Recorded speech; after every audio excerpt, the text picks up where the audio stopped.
Citi Prime News at 12 midday. Update you on all the running stories and connects you to the newsmakers. Citi News.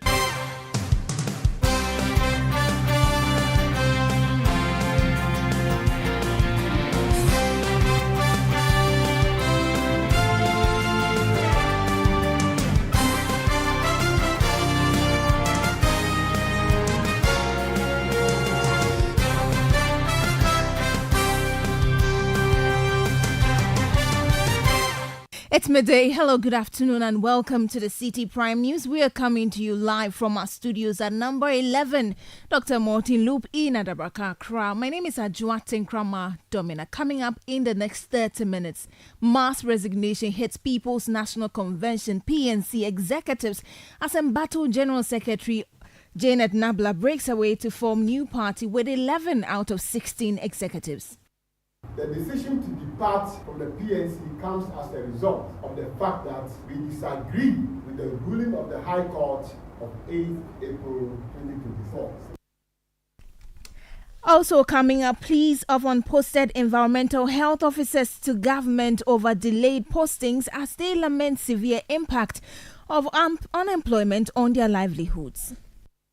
Parents are expecting that at least you get something small to be helping them. You have to even ask them for some petty things in addition to what they are feeding you.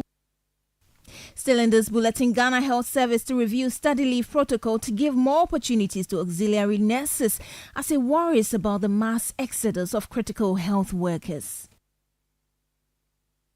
Nobody will come and tell you that I'm leaving the country for greener patches. They will either take leave without pay or they will just resign or they just walk away. So we are reviewing our study leave protocol to convert as many of our auxiliary nurses into professional nurses. And later in the bulletin, new report by Women in Informal Employment reveals more than half of households in Ghana spend their entire income on food as cost of living rises. We have details of these and more stories coming your way in the next 30 minutes. The bulletin is live around the globe on citinewsroom.com.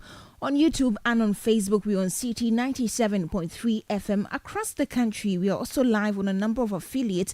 In the Western region, we're on Premier 100.5 FM in Takoradi, Beach 105.5 FM in Takoradi. In the Bunu region, you can find us on Greener 95.9 FM in Sunyang. In the Ashanti region, Orange 107.9 FM in Kumasi. In the Volta region, Holy 98.5 FM in Aplao. In the Northern region, Dasuma 99.1 FM in Yendi. In the Upper East region, Word 88.3 FM in Zuarungu, and in the Upper West region, Bugli Radio 88.6 FM in Wa. Please stay for details. Citi Prime News at 12 midday. Update you on all the running stories and connects you to the newsmakers. Thank you for your company this afternoon. We begin with some politics and the People's National Convention. There is some turmoil in there. Majority of the executives of the party this afternoon have announced their exit to form a new political party. Now, the group of executives led by the former PNC General Secretary Janet Nabla subsequently announced the formation of a new party known as the People's National Party.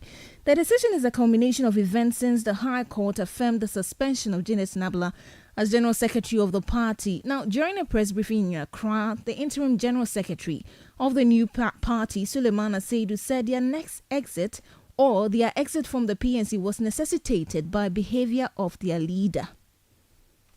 The decision to depart from the PNC comes as a result of the fact that we disagree with the ruling of the High Court of 8th April 2024. For reinstating individuals whom we believe were rightfully dismissed from the leadership positions due to financial malfeasance and misconduct. We, the members of the National Executive Committee, representing 11 out of 16 regions, disagree with the ruling, and we cannot, in good conscience, allow individuals we believe are lacking integrity and credibility to govern our party. especially when the legacy of our cherished founder, Dr. Hilary Liman, is one of sacrifice without blemish. As we approach the pivotal elections of 2024, we recognize that credibility is paramount. Our party, the People's National Party, will uphold the values of honesty, integrity, and transparency. We will not compromise on these principles, nor shall we allow the tarnishing of our founders' legacy by individuals with stained hands. You heard the interim general secretary of the new party formed by Janet Nabila, the People's National Party. He is in the person of Suleiman Saidu. He has also unveiled the interim executives of the party, with former general secretary of the PNC, Janet Nabila, appointed as the party's national chairman. In light of these circumstances, we are pleased to announce the interim executives of the national officers of the PNP. Their names are as follows. Interim chairman and leader be Janet Asana Nabila, vice chairman Francis Opon, general secretary Suleiman Saidu, the deputy general secretary Abdul Kadri Isa, the national organizer Francis Dasu, deputy organizer Faustina Aname. Our treasurer will be Jessica Aputari. We have to continue to support us as we embark on this new journey. Together, we uphold the legacy of integrity and honesty set forth by Dr. Hilary Liman and work tirelessly to serve the best interests of our nation. You heard interim general secretary of the People's National Party, Suleiman Saidu. The news is that majority of executives of the People's National Convention, PNC, have announced their exit from the party to form a new political party. Let's move away from politics now. Education think tank Africa Education Watch has lauded John Mahama's promise to scrap the supply of food items to senior high schools by the Food Buffer Stock Company Limited. Mr. Mahama made a vow during his Building the Ghana We Want tour to cancel the supply of food items to senior high schools by the National Food Buffer Stock Company as part of his vision to review the free senior high school policy. He said feeding grants will now be channeled through the heads of senior high schools to procure food items for students. The Africa Education Watch, reacting to this, says a promise, if implemented, will be a major step in addressing the food shortage challenges in SHS. Divine Pair is a fellow with the Africa Education Watch. So to some extent, decentralizing the food supplies will solve the problem. For us, we believe that if we decentralize, it gives the opportunity to the heads to purchase food items from the local community, and that could have come at a very lesser cost. For instance, a community, there are some staple foods that are available. If a community has a staple food and those food can easily be accessed, the cost would have been lesser. So in this case, what it means is that the school would have a menu where items that are more accessible to them in the community would easily be purchased at a lesser cost. Other than centralizing the whole food purchasing process and distributing process, you have to buy from different sources and then house somewhere, and then later on have a distributing center. The schools will not have to go to the distributing center and then transport back to school. It creates a whole lot of problems. But at the center of this whole food challenge is the financial challenge. So while we want to decentralize the food distributing, it is very equally important that you address the financial challenge. Because when you decentralize and you are not making the money available, again, the heads will not have the money to purchase the items that they want. Divine Pair is a fellow with the Africa Education Watch. Now, the National Democratic Congress's Member of Parliament for South Dai in the Volta region, Roxanne Nelson Dafiamekpo, says he will still pursue his legal suit against the Controller and Accountant General Kwesi Bosompem despite his resignation. Reports indicate that the Controller resigned from his position effective Monday, April 15, 2024. The MP in January this year filed a suit against Mr. Bosompem for contesting the NPP parliamentary primaries in the Akim Swedru constituency. Now, the South Dai legislator, however, says the legal suit will continue for the Apex Court to make a pronouncement on the merit of the matter. He tells City News, although the resignation of the Controller and Accountant General is belated, he welcomes the decision. First of all, this decision is belated because this was a decision he should have taken in December last year prior to contesting in the primaries of the NPP. If you recall, I've gone to court challenging his eligibility to continue to stay in office whilst he dabbles in partisan politics as a civil servant who occupies the statutory position of a Controller and Accountant General. Now, we've tried to serve him. We've not been able to serve him. So we went back to court to procure what we call order for statutory service. And so the writ has since been served on him.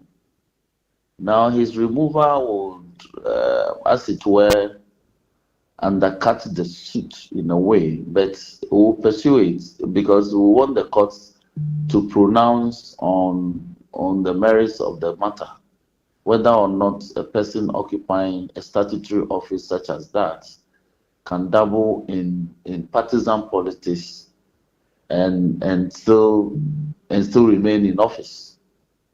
You know, if you recall the issue with the removal of Domelevo, his removal didn't affect the suit in court. Even though it didn't come back, the court went ahead to pronounce on the constitutionality or otherwise of his removal. So, for enriching the jurisprudence in respect of these matters, we'll pursue the matter. NDC Member of Parliament for South Dai in the Volta region, Roxanne Nelson Dafiamekpo. Let's do some health stories now. In 2023, about 2,000 critical staff from the Ghana Health Service, including doctors, nurses, midwives, and administrative personnel, vacated their post. Now, data from the Ghana Health Service reveals that the departure includes staff who took leave without pay, resigned, or abandoned their post. This data indicates that 70% left as a result of resignation, leave without pay, or vacation of post. This attrition rate, according to the Ghana Health Service, is negatively impacting the quality of healthcare delivery in Ghana. Director of Policy Planning, Monitoring and Evaluation Division at the Ghana Health Service, Dr. Alberta Borichum-Nyako, presented these findings during the service's 2024 first senior managers meeting in Kumasi. Looking at the trend of exits from the service, we know that persons leave the service either through death, resignation, retirement, vacation of post, or leave without pay. The resignations compared to the past 2 years, that is from 2021 through 2023, the resignations increased 3 times. The year before we had 105, and in 2003 we had 300 resignations. The retirements are not very different, but the vacation of post is also about 2.5 times what we normally see. 70% of exits are due to resignations, vacation of post, and leave without pay. Dr. Alberta Borichum-Nyako is Director of Policy Planning, Monitoring and Evaluation Division at the Ghana Health Service. Meanwhile, the Director General of the Health Service, Dr. Patrick Kumar-Waji, stated that the service is expanding its study leave quota to provide more opportunities for professional nurses and help bridge the staffing gap. The hope is that all our nurses will be professional nurses. And so what we intend to do is that because now we are recording about 60% of them that are nurses, but they are not technically the professional nurses we want to have. So we are reviewing our steady leave protocol to ensure that we give them more opportunity to convert as many of our auxiliary nurses into professional nurses. And that is what we are talking about.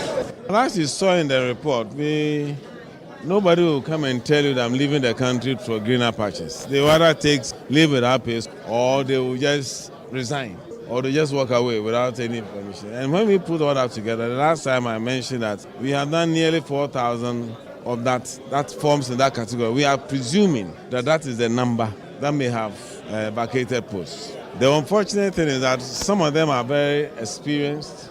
In terms of absolute numbers, may not be very significant looking at what the numbers of nurses and health workers we have. But in terms of the skilled mix, that's where the challenge is. Director General of the Ghana Health Service, Dr. Patrick Kumar-Boaji, still in health.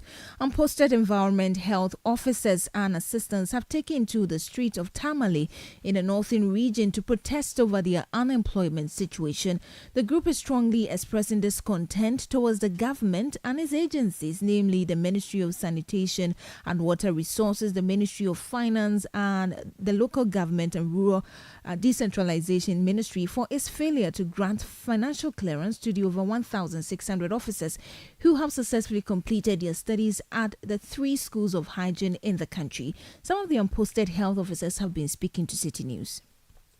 You look at the fees paid, and as at now, your parents are expecting that at least you get something small to be helping them. You have to even ask them for some petty things in addition to what they are feeding you, how they are feeding you. I mean, at least if they break like this and you see your colleagues going to work and other stuff, and you have been in the house for almost 3 years. This is our 3rd year in the house.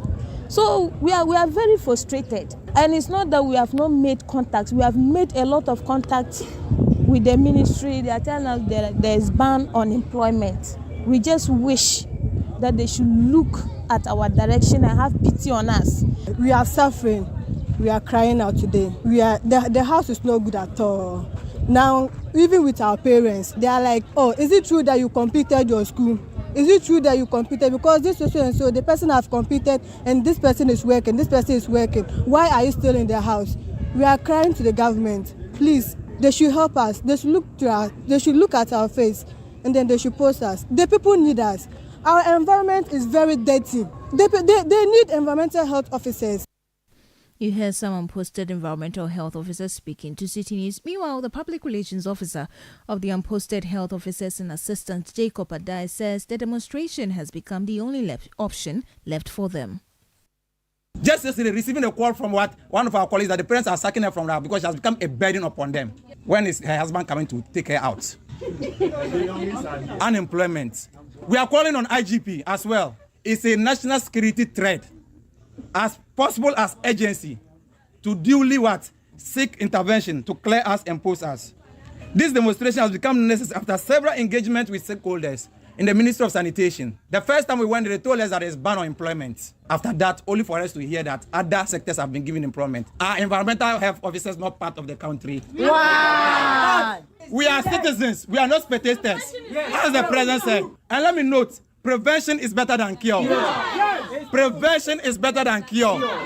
So we are calling on government. As Nanado said, he wants Accra to be the cleanest city. And he can't do that without our help. We are not coming to do a magic to change that. But with our addition to our officers who are already involved. In fact, go to some of the area councils who are managing about 20 communities. They only have 2 officers. How can these 2 officers manage these communities? Is this not bad?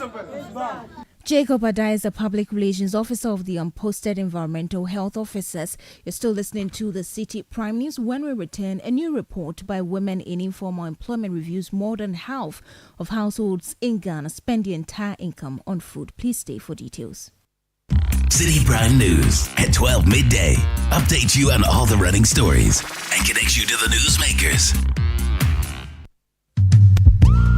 Citi TV is live on DSTV, GoTV, and HD+. On DSTV, find us on channel 363. On GoTV, we're on channel 117, and on HD+, get us on channel 108. On a digital TV, run a new search, but take note that without an antenna, you cannot access Citi TV. Citi TV can be accessed on any free-to-air digital box like the GoTV and HD+ boxes. Citi TV, it's your world.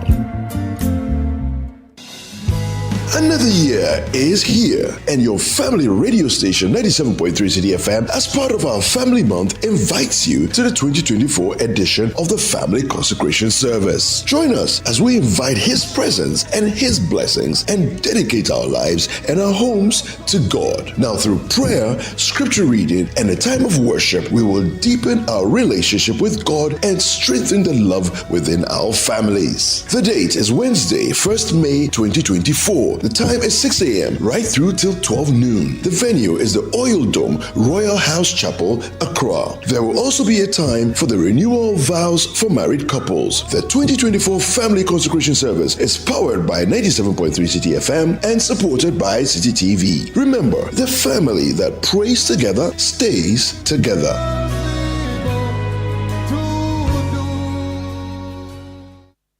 Citi Prime News at 12 midday. Update you on all the running stories and connect you to the newsmakers.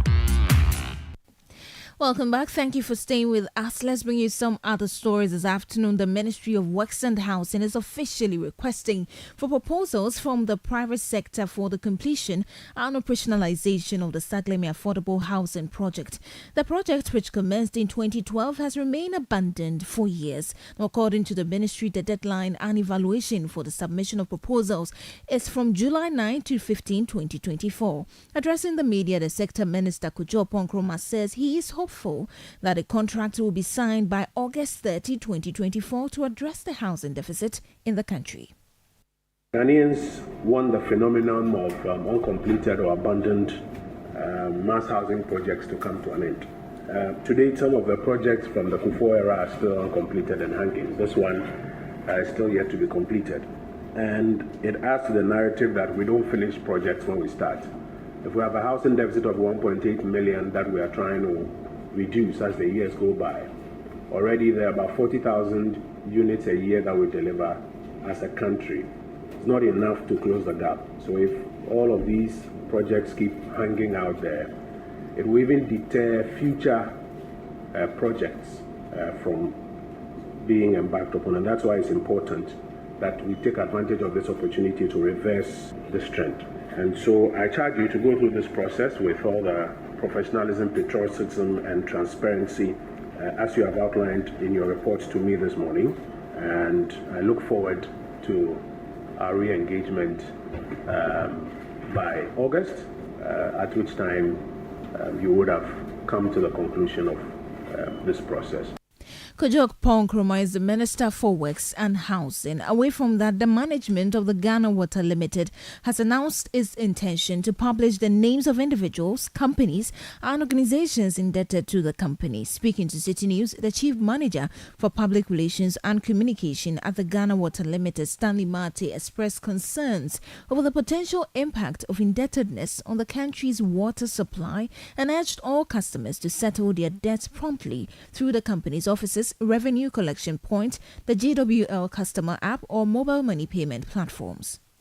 Currently, we are all out collecting our monies, but we are giving everybody up to the middle of May. That ensure that payment is done before that time, or beyond that, then we'll have to name and shame, and that is when we'll publish the names of our defaulting customers. And it is all category of customers, not only domestic, not only individuals, but including industries, and every category of our customers owing us will be published. People who are sent to the courts, they are forced to pay. Those who are unable to pay face the jail terms and all that. That has been ongoing, but this time it's going to be on a mass scale, because now there will be no mercy for the cripple. Now what we've we've also seen in the past is that people come forward and try to make arrangement payment plan with us. Okay, unfortunately, they default as the process goes on. So this time is not going to be business as usual. We are going to put in more effort, put in more strategies, because we are seen as a government agency and it's expected that we add human face to everything. But whilst we are trying to be diplomatic with the whole thing, customers take us for granted. Customers fail us. Such antisocial and irresponsible behavior cannot be countenanced any longer.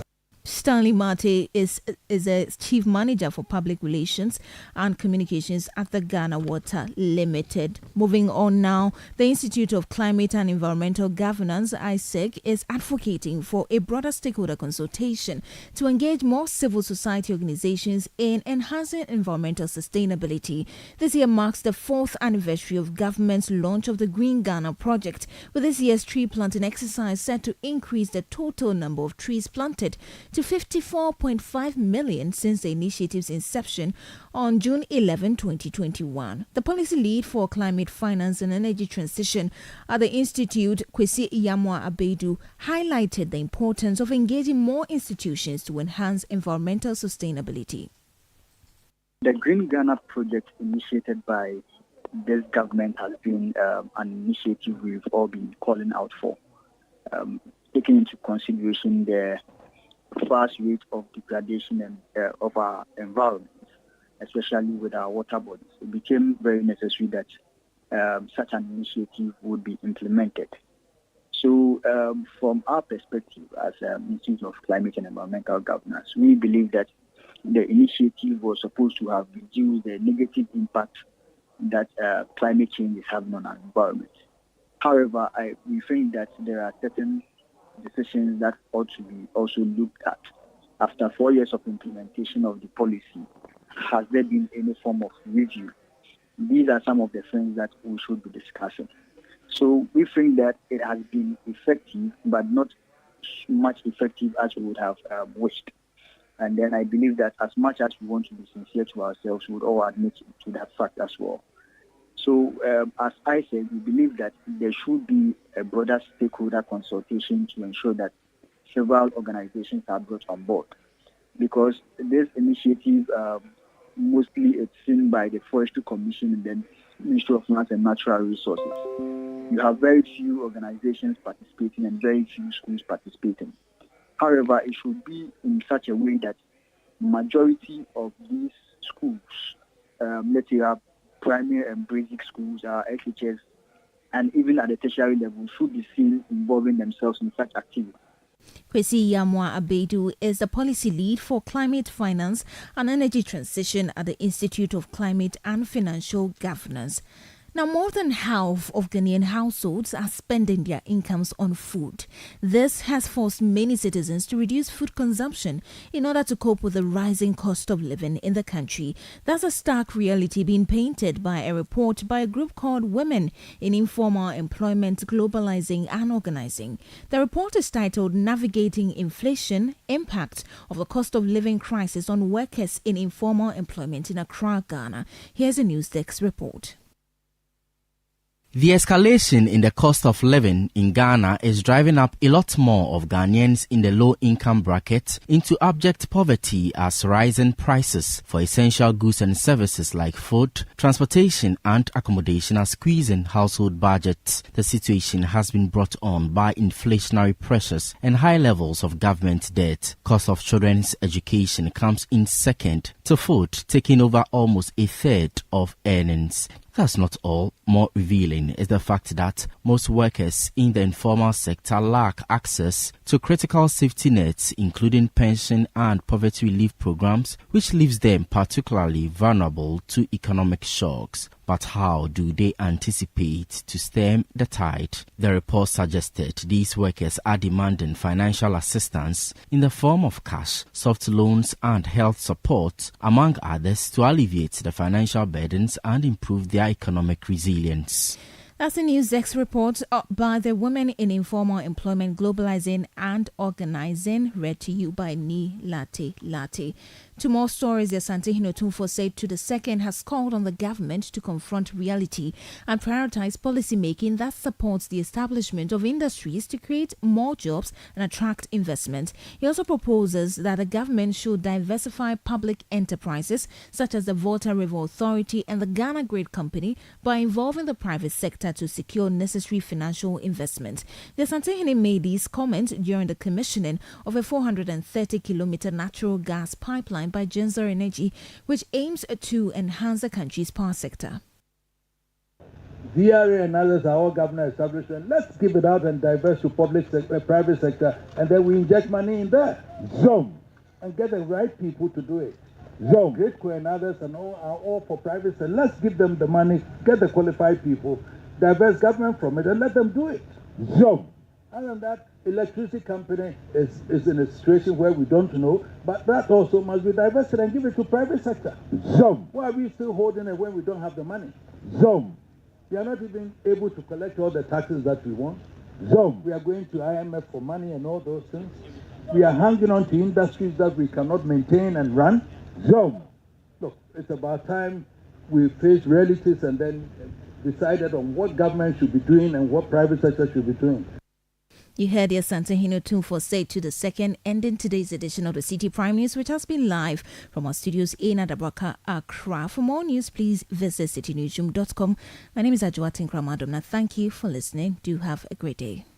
City News. We speak first. Reach our hotline on 0302 224959 and get interactive on Facebook, Citi 97.3 FM, and on Twitter at Citi 973.